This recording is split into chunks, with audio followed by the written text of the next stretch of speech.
Jane Austen's Pride and Prejudice, Chapter 7, marks a significant shift in the plot. It's the chapter where the militia arrives in Meryton, Lydia and Kitty's obsession with redcoats begins, and Jane is sent to Netherfield in the rain, leading to her illness and Elizabeth's famous muddy walk to rescue her. Let's start.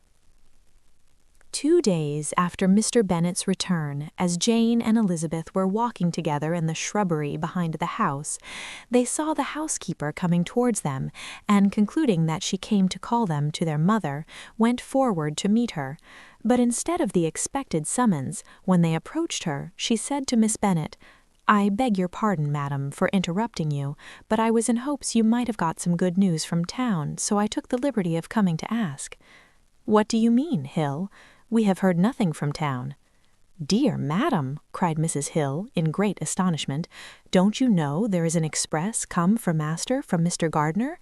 He has been here this half hour, and master has had a letter." Away ran the girls, too eager to get in to have time for speech.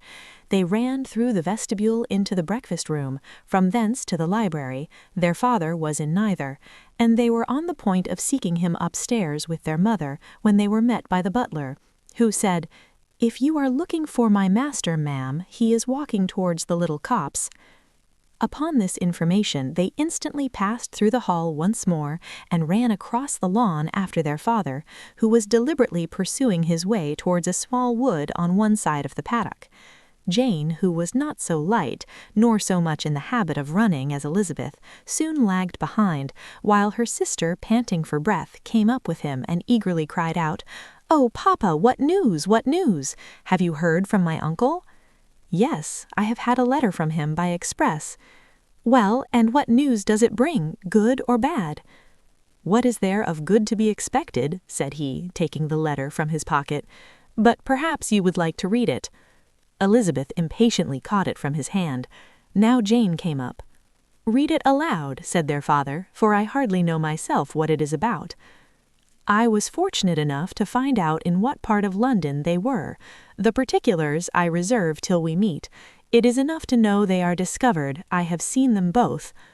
"Then it is as I always hoped," cried Jane. "They are married." Elizabeth read on. "I have seen them both. They are not married, nor can I find there was any intention of being so, but if you are willing to perform the engagements which I have ventured to make on your side, I hope it will not be long before they are. All that is required of you is to assure to your daughter by settlement her equal share of the £5,000 secured among your children after the decease of yourself and my sister, and moreover to enter into an engagement of allowing her during your life £100 per annum. These are conditions which, considering everything, I had no hesitation in complying with, as far as I thought myself privileged for you. I shall send this by express, that no time may be lost in bringing me your answer. You will easily comprehend from these particulars that Mr. Wickham's circumstances are not so hopeless as they are generally believed to be. The world has been deceived in that respect, and I am happy to say there will be some little money, even when all his debts are discharged, to settle on my niece in addition to her own fortune. If, as I conclude will be the case, you send me full powers to act in your name throughout the whole of this business, I will immediately give directions to Haggerston for preparing a proper settlement. There will be the smallest occasion for you coming to town again, therefore stay quietly at Longbourn, and depend on my diligence and care. Send back your answer as, "My dear brother." At last I am able to send you some tidings of my niece, and such as, upon the whole, I hope will give you satisfaction. Soon after you left me on Saturday, as soon as you can, and be careful to write explicitly. We have judged it best that my niece should be married from this house, of which I hope you will approve. She comes to us today. I shall write again as soon as anything more is determined on. "Is it possible?" cried Elizabeth, when she had finished. "Can it be possible that he will marry her?" "Wickham is not so undeserving, then, as we have thought him," said her sister. "My dear father, I congratulate you." "And have you answered the letter?" said Elizabeth. "No, but it must be done soon." Most earnestly did she then entreat him to lose no more time before he wrote. "Oh, my dear father," she cried, "come back and write immediately. Consider how important every moment is in such a case." "Let me write for you," said Jane, "if you dislike the trouble yourself." "I dislike it very much," he replied, "but it must be done." And so saying, he turned back with them and walked towards the house. "And may I ask," said Elizabeth, "but the terms, I suppose, must be complied with." "Complied with? I am only ashamed of his asking so little." "And they must marry, yet he is such a man." "Yes, yes, they must marry. There's nothing else to be done. But there are two things that I want very much to know. One is how much money your uncle has laid down to bring it about, and the other, how I am ever to pay him." "Money? My uncle?" cried Jane. "What do you mean, sir?" "I mean that no man in his senses would marry Lydia on so slight a temptation as 100 a year during my life, and 50 after I am gone." "That is very true," said Elizabeth, "though it had not occurred to me before. His debts to be discharged and something still to remain. Oh, it must be my uncle's doings. Generous, good man, I am afraid he has distressed himself. A small sum could not do all this." "No, Wickham's a fool if he takes her with a farthing less than 10,000 pounds. I should be sorry to think so ill of him in the very beginning of our relationship." 10,000 pounds? Heaven forbid! How is half such a sum to be repaid? Mr. Bennet made no answer, and each of them, deep in thought, continued silent till they reached the house. Their father then went to the library to write, and the girls walked into the breakfast-room. "And they are really to be married," cried Elizabeth as soon as they were by themselves. "How strange this is, and for this we are to be thankful. That they marry, small as is their chance of happiness, and wretched as is his character, we are forced to rejoice. Oh, Lydia!" "I comfort myself with thinking that he certainly would not marry Lydia if he had not a real regard for her. Though our kind uncle has done something towards clearing him, I cannot believe that 10,000 pounds or anything like it has been advanced. He has children of his own, and may have more. How could he spare half 10,000 pounds? "If we are ever able to learn what Wickham's debts have been," said Elizabeth, "and how much is settled on his side on our sister, we shall exactly know what Mr. Gardiner has done for them, because Wickham has 6 pence of his own. The kindness of my uncle and aunt can never be requited.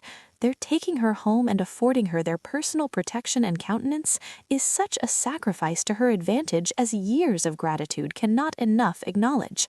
By this time she is actually with them. If such goodness does not make her miserable now, she will never deserve to be happy. What a meeting for her when she first sees my aunt!" "We must endeavor to forget all that has passed on either side," said Jane. "I hope and trust they will yet be happy. His consenting to marry her is a proof, I will believe, that he has come to a right way of thinking. Their mutual affection will steady them, and I flatter myself they will settle so quietly and live in so rational a manner as may in time make their past imprudence forgotten. Their conduct has been such as neither you nor I nor anybody can ever forget. It's useless to talk about it." It now occurred to the girls that their mother was in all likelihood perfectly ignorant of what had happened. They went to the library, therefore, and asked their father whether he would not wish them to make it known to her. He was writing, and without raising his head, coolly replied, "Just as you please." "May we take my uncle's letter to read to her?" "Take whatever you like and get away." Elizabeth took the letter from his writing table, and they went upstairs together. Mary and Kitty were both with Mrs. Bennet. One communication would therefore do for all. After a slight preparation for good news, the letter was read aloud.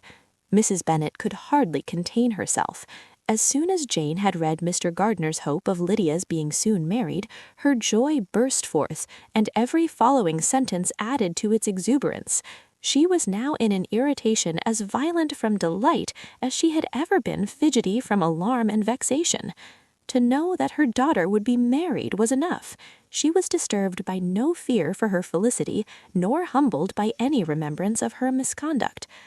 "My dear, dear Lydia," she cried, "this is delightful indeed. She will be married. I shall see her again. She will be married at 16. My good, kind brother. I knew how it would be. I knew he would manage everything. How I long to see her, and to see dear Wickham too. But the clothes, the wedding clothes. I will write to my sister Gardner about them directly. Lizzie, my dear, run down to your father and ask him how much he will give her. Stay, I will go myself. Ring the bell, Kitty, for Hill. I will put on my things in a moment. My dear, dear Lydia, how merry we shall be together when we meet." Her eldest daughter endeavored to give some relief to the violence of these transports by leading her thoughts to the obligations which Mr. Gardner's behavior laid them all under. For we must attribute this happy conclusion, in a great measure, to his kindness. We are persuaded that he has pledged himself to assist Mr. Wickham with money. "Well," cried her mother, "it is all very right. Who should do it but her own uncle? If he had not had a family of his own, I and my children must have had all of his money, you know, and it is the first time we have ever had anything from him except a few presents. Well, I am so happy. In a short time I shall have a daughter married. Mrs. Wickham, how well it sounds! And she was only 16 last June. My dear Jane, I am in such a flutter that I am sure I can't write, so I will dictate and you write for me. We will settle with your father about the money afterwards, but the things should be ordered immediately." She was then proceeding to all the particulars of calico, muslin, and cambric, and would shortly have dictated some very plentiful orders, had not Jane, though with some difficulty, persuaded her to wait till her father was at leisure to be consulted. One day's delay, she observed, would be of small importance, and her mother was too happy to be quite so obstinate as usual. Other schemes, too, came into her head. "I will go to Meryton," said she, "as soon as I am dressed and tell the good news to my sister Phillips, and as I come back I can call on Lady Lucas and Mrs. Long. Kitty, run down and order the carriage. An airing would do me a great deal of good, I am sure. Girls, can I do anything for you in Meryton? Oh, here comes Hill. My dear Hill, have you heard the good news? Miss Lydia is going to be married, and you shall all have a bowl of punch to make merry at her wedding." Mrs. Hill began instantly to express her joy. Elizabeth received her congratulations amongst the rest, and then, sick of this folly, took refuge in her own room that she might think with freedom. Poor Lydia's situation must at best be bad enough, but that it was no worse she had need to be thankful. She felt it so, and though in looking forward neither rational happiness nor worldly prosperity could be justly expected for her sister, in looking back to what they had feared only 2 hours ago, she felt all the advantages of what they had gained.